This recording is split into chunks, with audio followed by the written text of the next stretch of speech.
Hey, Joyce. Do you have a moment? I guess. What's up? Well, I've been praying about this for a while. I really admire your love for God and your character. I'd like to get to know you better, on a more serious level. Wait, you mean like a relationship? Yes. I believe God is leading me to pursue you, and I'd love for us to take time to see if we are a good match. Brother John, you're a great guy, but it just won't work. Why not? First of all, you're not tall enough. My height? Yeah, I've always dreamed of looking up at my husband when we talk. You're just kind of there. Joyce. And then there's your haircut. My what? Look, I have standards. I can't just ignore them. And besides, I can't marry someone who still uses public transport. My future husband should have at least a nice car, maybe a Benz. Joyce, are you being serious? So let me get this straight. I'm not tall enough, my haircut isn't good enough, and I don't have enough money? Oh, and there are many other reasons that I can't ignore. Wow, I have heard a lot. I'm sorry. It's fine. Months later. Wow, another wedding this weekend. These wedding bells are ringing everywhere. Who is it this time? Sister Anita. You remember her, right? Oh, Anita. She got engaged just last year, and now she's walking down the aisle. It's happening so fast for some people. Meanwhile, here I am, single, waiting, and still praying. My sister, you can say that again. It is well, it's getting late, so let's head out before we miss that singles meeting. You're right. We can't afford to be late. Brother, why do you look so sad? I was about to ask the same thing. I just got rejected, again. Let me guess, is it the "I see you as a brother" speech? Exactly. Every time. It's like they're all reading from the same script. For me, the ones that come aren't my spec. Anna, you are first of all too picky. No, I'm not. I just want a godly, responsible, loving man. Is that too much to ask? Let me guess, he must also be 6 feet tall, financially stable, able to quote entire Bible verses from memory, and have a deep worship voice? Oh, come on. Can't I have standards? There's nothing wrong with standards, but sometimes people focus more on a list than on what God is actually leading them to. Exactly. Women say they want a godly man, but when they meet one who's still building his life, they reject him. And men say they want a Proverbs 31 woman, but they want her to be already made instead of growing into that. You both sound frustrated. Maybe marriage is just not for some of us. The famous "Why am I still single?" discussion. I can tell many of you are frustrated. Let me ask, what if your singleness is not a delay, but divine preparation? Preparation for what? For marriage. For a purpose. For something bigger than just getting a ring. The real question is not "Why am I still single?" but "Am I prepared for what I am asking for?" I don't know, Pastor. Some people get married without all this preparation. True, but is it about getting married, or getting it right? Getting it right. You young people need to understand that singleness is not a punishment. It's not something to escape from. Some of you are single because God is still preparing you.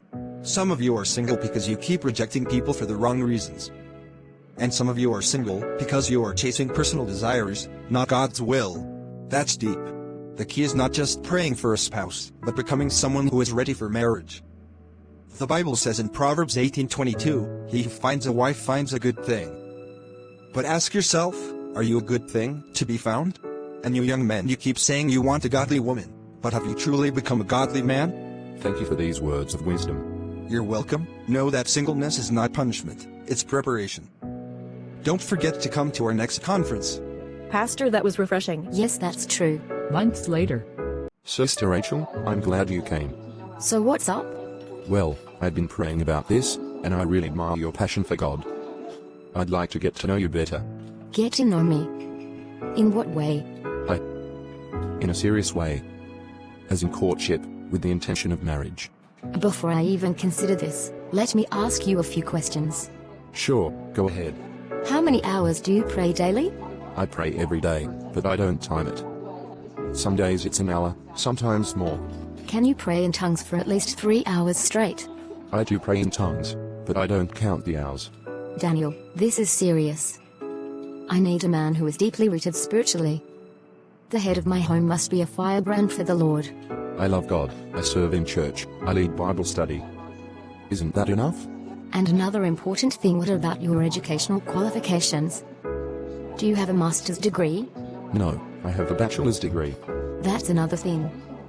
I need a man who matches my level academically too. Rachelle, I respect you, but I think you're focusing on the wrong things. I may not be the loudest prayer warrior, but I have a relationship with God.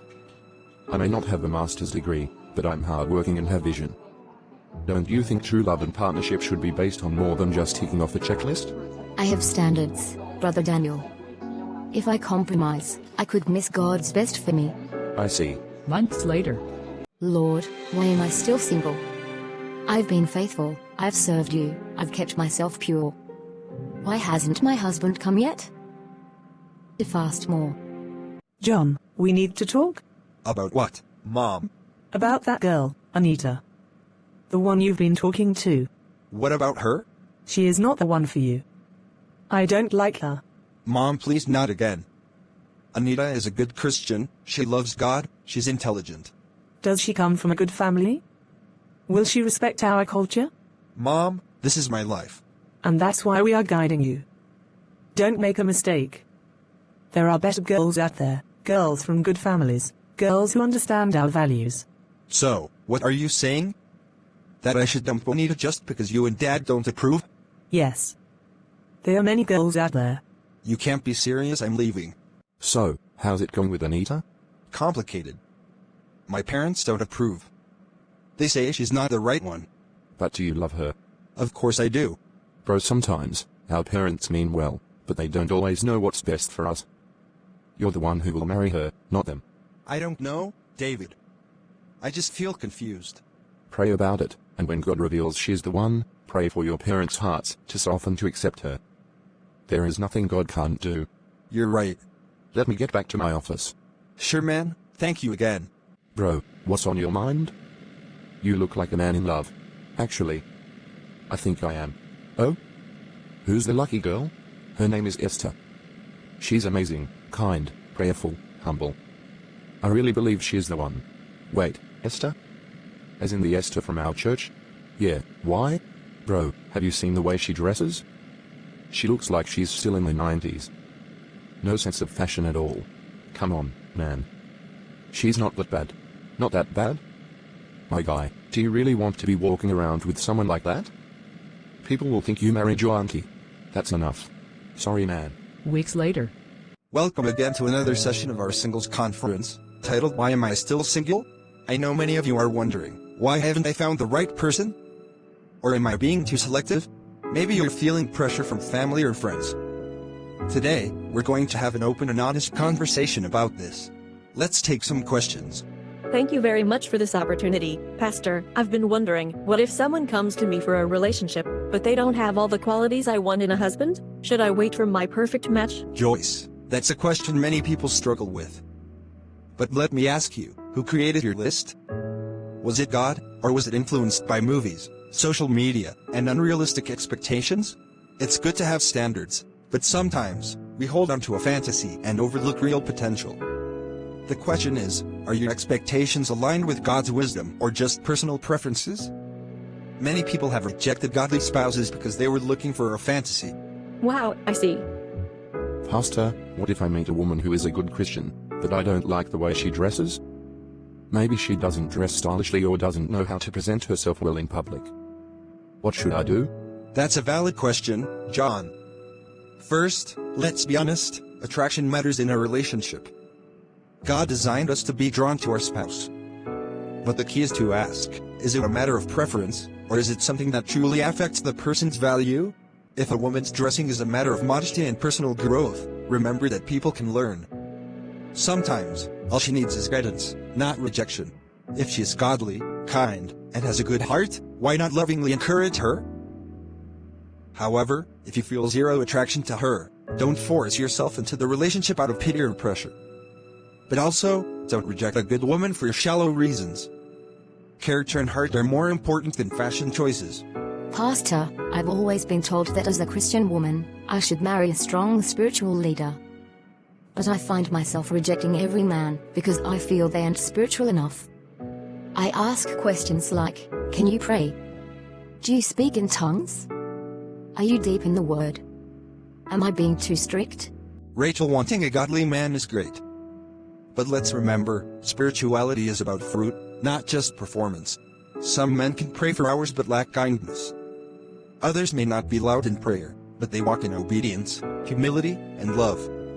Spiritual maturity is about character, not just words. Pastor, I want to marry, but my parents strongly disapprove of the woman I feel God has led me to. They believe she isn't from the right background. I feel torn between honoring them and obeying God's will. What should I do?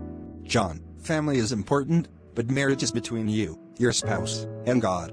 Pastor, the Bible says we should obey our parents. Are you saying I should disobey them? That's a great question, John. The Bible indeed tells us to honor our parents, Ephesians 6:1-3. However, honoring parents does not mean blindly obeying them in matters of marriage. Parents have wisdom and experience, and their concerns should not be ignored. But ultimately, the decision of who to marry is between you, God, and the person involved. If your parents have valid concerns, like character flaws, lack of responsibility, or spiritual issues, listen and pray about it. But if their disapproval is based on personal bias, tribal differences, or financial status, you must seek God's direction. Obedience to parents should not come at the cost of disobedience to God's plan for your life. Respect them, pray for clarity, and try to communicate with them. But in the end, you are the one who will live with the person, not them. And besides, if it's God's will, He will make a way for you. Rachelle, after listening to everything the pastor said today, I think, maybe I'm still single because of the way I've been so picky. You're not the only one. Can you believe I was just thinking the same thing? Seriously, I've been rejecting men over the most irrelevant things. Can you imagine? Just the other day, I turned down a brother because he wasn't tall enough. And here I was, rejecting men based on how spiritual they looked. Can you remember Brother James? Brother James? Oh, the one from church. Yes, he was genuinely interested in me. But guess what? Instead of getting to know his heart, I asked him, "How many hours do you pray in tongues daily?" Oh my God, Rachelle, this is eye-opening. Imagine we've been making all these decisions out of ignorance. And that's why many of us are perishing in singleness. Didn't the Bible say, "My people perish for lack of knowledge"? Exactly. If not for the singles conference, I probably would have kept rejecting people for shallow reasons. Me too. I kept looking for a man who fit my perfect spiritual checklist, instead of checking his character and heart for God. You know what? Moving forward, I think I need to start looking at who a man truly is and not just my unrealistic expectations. Same here. I need to be open-minded and let God lead me, not just my personal preferences. I just love tall guys so much that I never even give shorter ones a chance.